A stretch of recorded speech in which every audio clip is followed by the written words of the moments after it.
Tonight with a controversy. Some Rock Hill students will start next school year in a brand new school. The school was funded through impact fees. It's a charge tacked onto new developments to help finance things like schools, roads, and sewer. While South Carolina has them, North Carolina does not. A few weeks ago, the York County Council approved new Fort Mill school impact fees that add about $30,000 to the price of a newly constructed home in Fort Mill. The money's intended to keep up with the rapid growth that has been ongoing in the school district. But not all council members were on board with the price hike. Our Natisha Lance is looking at the issue from both sides, and it's tonight's cover story.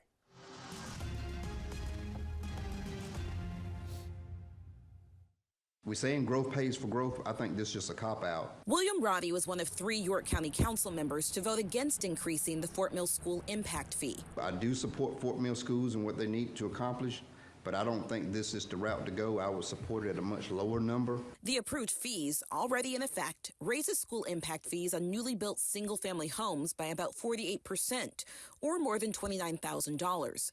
New multifamily homes, including apartments and townhomes, would see an increase of about 53%, or more than $20,000. If you look at studies, oftentimes an impact fee does get passed along in some way to the housing prices.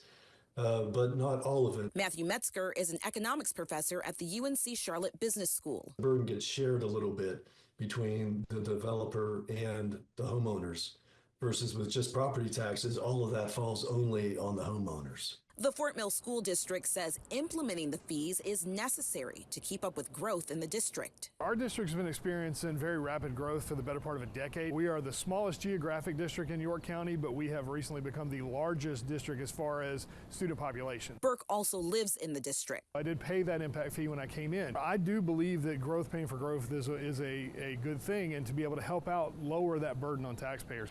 And this is what impact fees can do. Flint Hill Elementary School was fully funded by impact fees. Construction started back in 2023, and now the school is set to open at the start of next school year. We did not have to go out and ask for bonds for that school. And when you look at a dollar figure that was around $70 million, we were able to save our tax base. The district started collecting those impact fees back in 2018.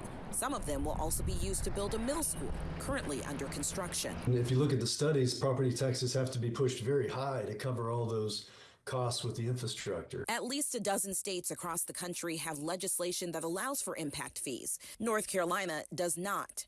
A 2021 bill passed its first reading in the Senate, but then stalled. Experts say implementing the fees accelerate growth. If you look at states that have impact fees, that has actually accelerated the rate of growth and developing land versus states that don't. Still, council members like Roddy believe the growth can be supported at a lower cost. There has to be a better way than just dumping $30,000 per house on every single family that builds a new house. That's a lot of value. Natisha Lance for On Your Side Tonight. Natisha, thank you.